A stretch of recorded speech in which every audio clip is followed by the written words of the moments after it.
Hey guys, some of y'all might remember the video I did a while back on the AWS Strike Vest, and well, guess what? We're going to be talking about them more today. More specifically, we're going to be going over the various generational differences throughout the ages and how these sort of developed into what we have now, and most importantly, what to look out for as far as fakes and reproduction. So this video, I apologize ahead of time, is going to have more than the usual amount of yammering in it, so kind of buckle in and, prepare for the long ride. So let's go over the brief history of the AWS Strike Vest again, although I kind of go over a little bit more in depth in the previous video. I'll link that in the description there. So the AWS Strike Vest, or just the Strike Vest if you will, was a chest rig that was designed and used primarily by the members of the first Special Operations. I'm not going to bother butchering that full designation again. SFOD, Delta Force. I don't have it, the full acronym ingrained into the top of my brain, so feel free to shame me for that in the comments. But nevertheless, Delta Force designed and implemented this chest rig, primarily C Squadron. I know other squadrons in Delta picked up these from time to time, but it was mostly C Squadron that used these, beginning in the late 1980s, and used them well through the early 2000s into just before the 2010s, possibly later in small instances, although we don't have photographic evidence of this. But there was a lot of different tweaks and variations to the design, and these three here are the most common. These are what collectors refer to as the Gen 1, Gen 2, and Gen 3. These are unofficial terms that are coined purely by collectors, and they should be taken with a grain of salt because there are, as I'm about to mention, tons of little in-between and custom iterations of the Strike Vest design that I'm going to get into a little bit more in a bit here. But let's start with the very first one up here. This is again, filming this is going to be very awkward, so if I kind of cut into the camera here, just forgive me. So this is obviously not original. This is actually one of my reproductions of what collectors will call the Gen 1 Strike Vest. There are a lot of myths and rumors about these. The main one being that these were made, like some of the more audacious rumors I've seen over the ages is that these were made out of olive drab fabric that simply faded to this brownish color, or they were, made from the fabric of like Alice rucksacks and stuff like that. I've not seen a shred of evidence to support this is true, and I think a lot of the misconception comes from a specific example that was owned by former Delta operator Kyle Lamb, which was it fit into the era of what I call Gen 1.5, which I'll get into in a bit here, but that example in particular was made out of olive drab, and that was like, for a while, that was one of the only examples that we had multiple photographs of, because, for a decent chunk of time, there was basically no photographs of these things, like, in private collections because they were so scarce.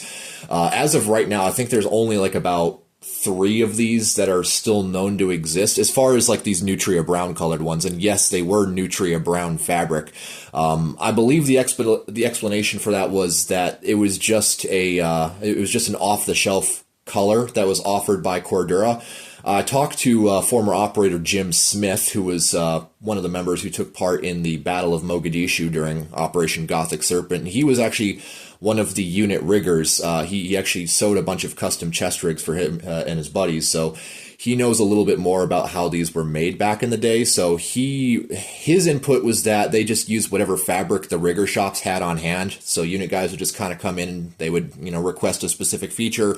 And a lot of guys in C Squadron at the time, in the late 80s, were requesting a brown chest rig. And so this color that I have here is actually called Coyote Brown, but this is the Cordura commercial equivalent of Coyote Brown, and I know it looks really super bright on camera. It actually looks a lot closer on camera to USMC like Marpat Coyote Brown, but it's actually like a much darker color in person, and I believe that the stuff I use is sort of the modern approximation of what would, be nutria brown back in the day. It was a lot less reflective, and I intend to make my own better reproduction out of vintage nutria brown material eventually here.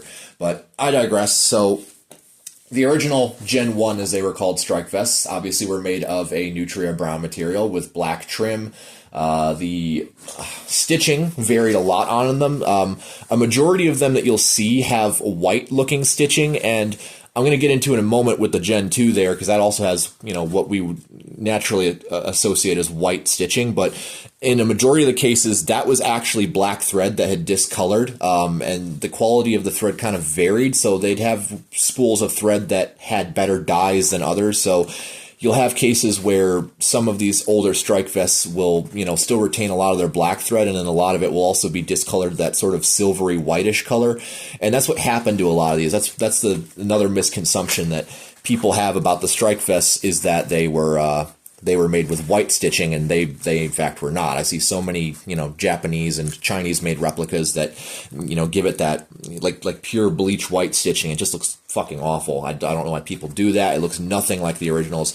If you're making a repro of these, take my advice, do it with black thread, let it sit in the sun for like a week, and, you'll probably have a close enough approximation to how the old Gen 1 start looking once you beat them up a shit ton. The webbing is another key point of interest, because this is the main thing that you're going to want to be looking out for when you're wanting to double check that it's not a fake, is that on pretty much all originals that I've seen, this 1-inch webbing, actually all the webbing really, is, what's it called? I'm trying to remember the specification. It's mil-T-5038, I believe it is. It's the same specification as the edge binding here, the gross grain trim, except it's a little bit thicker. So it's called, this is 5038 Type 3. This is 5038 Type 4, so it's a very lightweight, slick, smooth webbing that's very similar to your typical mil-W-17337, which is what all of the Gen 3 strike vests use. I'll compare that a bit closer in a minute here. But yeah, that's like one of the key indicators of old Gen strike vests. The thing that you're going to want to pay attention to the most is the webbing, and it's very, very hard to notice to the untrained eye, but the Type 4 webbing here has sort of a square weave to it, and it's very even. It's much thinner than 17337, and it has sort of a reflective sheen to it. Another thing that you notice in a lot of these old, Gen 1 strike vests is that there's a fair amount of variation with the Velcro. I've obviously did this reproduction with black Velcro on the radio pouches and the pistol mag pouches, but a lot of iterations of these have like a extra olive drab Velcro, like the same color as used on these side mag pouches here.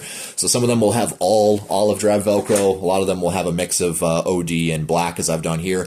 But all of them will generally be in this sort of pattern. That is until we get to the Gen 1.5, and the Gen 1.5 is kind of a term that I've coined. I don't think anyone else really uses that, but that's like the best way I can describe some of these transitional variations of the strike vest, where they start making them in a lot of different colors, and basically all of them have like 1990 buckles, like 1990 dated buckles, whereas all of the Nutria Brown ones are going to be dated between like 1987 to like 1989 or something like that. Again, buckle dates are a very bad thing to fall back on as far as solid, dating references for, when these things were made, because, the rigger shop could have a bunch of older buckles in inventory and they made it at a much later date. So that's like another thing that you have to keep in mind with this older gear, is that the buckle dates aren't always indicative of the exact year that they were manufactured. Let's see, other things to note. The main thing that denotes a Gen 1 from the rest, as far as like, their overall construction, obviously they'll have these larger radio pouches that sort of hang down by a couple inches, and these were designed for the Motorola MX300R radios that Delta was using at the time, and the webbing is very long, and obviously the Type 4 webbing, and then also the arrangement of the buckles is the main thing to keep in mind when it comes to Gen 1s and Gen 1.5s, is that the Gen 1 series will have the buckles arranged at the sides, whereas like something like a Gen 3 here will have the quick release buckles at the very top. So the Gen 1 and the Gen 3 are actually very similar in their construction and layout. It's just that the Gen 1s have different placement of buckles and obviously vastly different materials. Another thing to take note of with the Gen 1s is that they will have these these size 00 brass grommets here. Not all of them have this, but a lot of them do, and these are purely for drainage. And I'm not sure why the outermost mag pouches don't have drain grommets, and this is consistent across all AWS strike vests. I'm not really sure why they did it like this, but that's another feature to keep in mind, because I've seen a lot of repros, including some of my earlier ones, where I made this mistake of adding additional drain grommets to these outer pouches here. So again, keep an eye out for that. But there may be exceptions to the rule that I just haven't seen yet. The elastic obviously is OD, and a lot of these pretty much almost all of these use cotton elastic. So if you see a replica Gen 1 or Gen 2 that has or mostly just Gen 1s that has a synthetic elastic, take it very cautiously, because I've only ever seen 3 examples of the Nutria Brown Gen 1s, but almost all of them have a cotton elastic. It's almost never synthetic. So keep that in mind. Anyways, I've rambled for about 10 minutes on the Gen 1 here, so let's talk about the Gen 2. This is arguably the more interesting one. This is an original. This is not a reproduction that I've made. This is an incredibly scarce example of an original old Gen AWS chest rig. And the Gen 2 is quite an interesting bird, because around 1989, 1990 is when they, I guess someone complained to the rigger or the people at AWS and was like, well, these Gen 1s are nice, but I want this feature and I want that feature. And, they kind of went hog wild with adding a bunch of different things. And let's talk about that for a minute. So I obviously talked about how the Gen 1 and Gen 3s have, basically 2 side release buckles for their shoulder straps and then a single side release on the waist strap. But the Gen 2 is built a little bit differently, quite literally. So you may notice that every single point that a strap connects to, whether it be the waist or the shoulder straps, all of the points have side release buckles.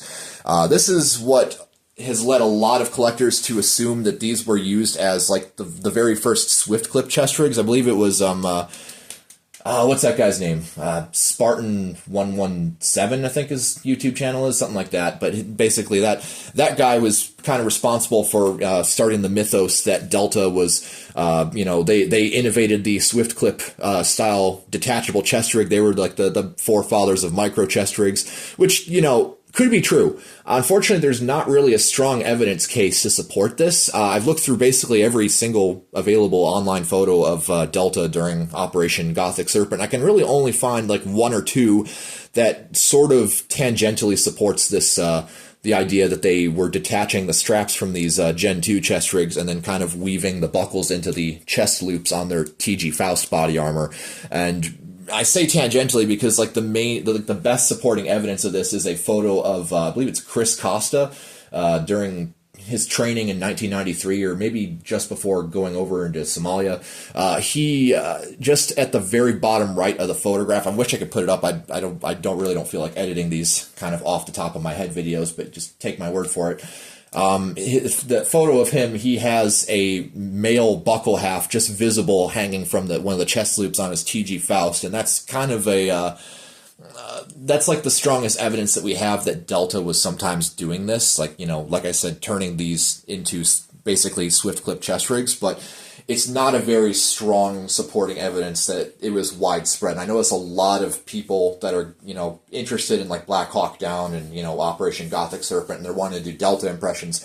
So many people are leaping to that conclusion that, this is a really modern, forward-thinking idea, and this is something that I'm used to with modern tactical gear. So I'm going to, go ahead and curate this for the sake of my own comfort, and that's not necessarily the case. A lot of Delta guys, basically every Delta guy that I've seen in photos, they're not doing that. They're just wearing them with the standard shoulder straps and so on and so forth. Another thing to point out, the differences between the older Gen chest rigs and the newer ones is the shoulder pads.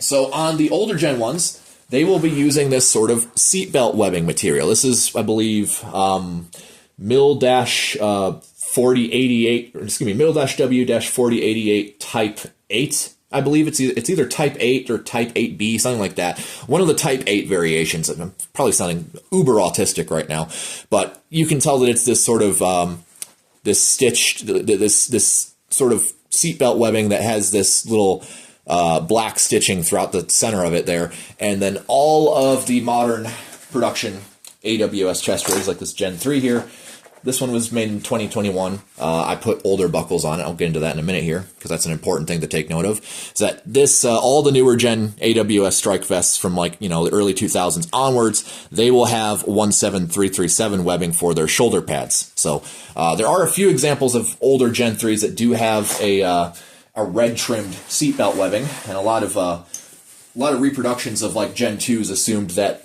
they also had like that weird red trimmed material for the shoulder pads, but I've never seen one with that material. Anyways, most of you probably don't know what the fuck I'm talking about. So, yeah, so the Gen 2 had a couple other quirky features to it as well. So one thing you may also notice is the spacing of the pouches. Like I said, the Gen 1 and the Gen 3 here are relatively kind of the same as far as their pouch layout. Like, yeah, there's some minor variations in the spacing of the Velcro and the size of the radio pouches, but, all in all, the layout is effectively the same. The Gen 2, on the other hand, they did a weird thing where the centermost pouches, these single 30 round and double pistol mag combo pouches, they made them a little bit thinner. Like they, on most of these are like 3.5 inches wide, and these are just 3 inches wide, whereas all the other pouches are the standard width. And they did this to create this sort of gap in the center. And there's a couple reasons why they might have done this. On the 2 or 3 other examples that I've seen of the Gen 2s, because again, I've only seen like 3 other examples in collectors' hands, and I don't know where any of them are. On one example, on the back of it, there is a long strip of hook Velcro sewn right here so that it could attach to a TG Faust. Again, that's like other supporting evidence that these were used as swift clip chest rigs back in the day. So I believe that's why that gap was added, is that so unit guys could more easily modify the rigs with either adding a piece of Velcro across the back, or what you could even probably do is just cut it down the center and add like a zipper to make it like a split front chest rig. But I've personally never seen that. So whether or not that was intended is kind of, up for debate. But there is also other slight differences in the construction of the pouches. Like you can see the openings sit a lot lower than on like a Gen 3 or a Gen 1, where they kind of start way at the top, whereas, like I said, these kind of sit lower so that there's more of the magazine exposed. The other problem that I've had, and this just might be with my example, I don't know if it's with all of them, is that these center combo pouches is ridiculously tight. I cannot actually comfortably fit a single 30 round in there and also have pistol mags in it. It's just, everything's just clustered way too close together because of the difference in the sewing tolerances, and so it's really kind of useless as far as storing magazines in them. And there's obviously no positive retention, so your center 2 magazines are going to be sitting way high out of this thing because they're only inserted halfway in. And that's probably the reason why these didn't last too long, this Gen 2 variation. So it was an interesting idea on paper, having all those detachable buckles, but I think it was a little bit ahead of its time, and not a lot of unit guys kind of caught on to the idea of swift clipping them, as kind of the popular myth goes. But before I move on to the Gen 3, again, I'm not going to talk too long about that since I've made an entire fucking video about it. Let's talk a bit about the thread again. So as you can see here, you might notice that this has a lot of what the collectors will call white thread. But if you look closely at some spots of it, you can see that there's still areas where the thread is black and then some is white. Like I said earlier, this is due to the difference in dyes between various spools of threads, because the way a sewing machine works is that you have 2 separate bobbins, at least an industrial machine, is that you have 2 separate bobbins of, spools of thread. And you obviously have different bobbins as well, but you're going to end up mixing, matching different sources of thread, and if you don't have it all from the same brand, the consistency of like the quality and the dyes is going to vary quite a lot. So that's what I believe is happening in a lot of these cases, is that just some strike vests have a vastly lower quality thread where the dye didn't take as well and it discolors more easily. And then, other examples, the dye held up a lot better on certain stitches, and then you have like this sort of Damascus situation where there's just 2 separate colors. Anyways, there's not really much else to say about the Gen 2 here, just kind of give you a once-over of everything. I believe the radio pouches are a little bit smaller on this. Like, they're still sized for the MX300R radios, but they're sized sort of truer to the shape of the radio, because the on the Gen 1s, they were completely oversized. Like, there was more than enough slack to accommodate an MX300R and then some. So these are a bit true to the size of the radios that Delta was using at the time. It's a lot tighter of a fit. So I believe they're a little bit shorter as well, but I could be wrong. The elastic on this particular Gen 2 is actually a synthetic elastic. I believe it's, what is it called? Polypropylene, something like that. Polyurethane, not polyurethane, maybe some sort of poly elastic. And so that's when you start seeing synthetic elastics start being used more on these, is around the Gen 2 period. I haven't really seen any on Gen 1s. It's all cotton elastic on the early ones. But and also another thing to note is every single generation of the Strike Vest is made out of 1000 denier Cordura material. So it's a nylon duck fabric. Like it's like canvas, but it's not cotton canvas. It's nylon canvas, effectively. And so there's a lot of people, that's a debate I saw recently of people not being sure of what type of material these were made in. And again, there's lots of different custom variations. Like there's one or two examples where they have the they have these extended flaps around the like the, how do I describe it? Like this portion of the pouch is extended and folds over as like a standard, you know, magazine pouch flap on this Velcro here. It's kind of surprising that not a lot more examples were done like that. It's a lot better than just using a singular strap here, but I guess the beauty of the single piece of webbing is that you can sort of loosen it. Like you can leave it a bit loose so that you can actually tilt your magazine and pull it out without having to undo the flap. So I guess that's why they didn't do it as often as they did on those one or two custom examples. And there's lots of other variations as well. Like, you know, some of them have like additional pouches sewn onto them. Like I've seen a couple where they have strobe pouches sewn onto the radio pouches. Little variations like that. Just little odd quirk. Like I've even seen an example of a Gen 1.5 where it used completely different types of webbing, and then it used this super wide 4088 Type 3, I believe it's called, Type 3 or Type 4 webbing. It was like 3-inch wide webbing, and then it was sewn onto a back panel for an AWS direct action trauma body armor. So like it was a zip-on back panel for a set of body armor, and they just bullshitted a chest rig onto that. So it was a very weird design. I wish I could put photos up on screen right now, but my editing software is on the fritz. So anyways, yeah, the Gen 3s, I'll touch briefly on these because I've seen a lot of people, what they'll do, like I've kind of done here, is normally these will have ITW Nexus TSR 100 buckles. Like they'll be sort of more rounded and more, you know, modern looking, but I've gone ahead and replaced the ones on this example with older, what are they called? SR1 buckles, these square buckles as collectors will call them. So this is, a lot of the older Gen 3s will have these, you know, SR1 square shaped buckles, but a majority of the Gen 3s that you're going to find are going to be modern production, and they're going to have the more rounded TSR buckles.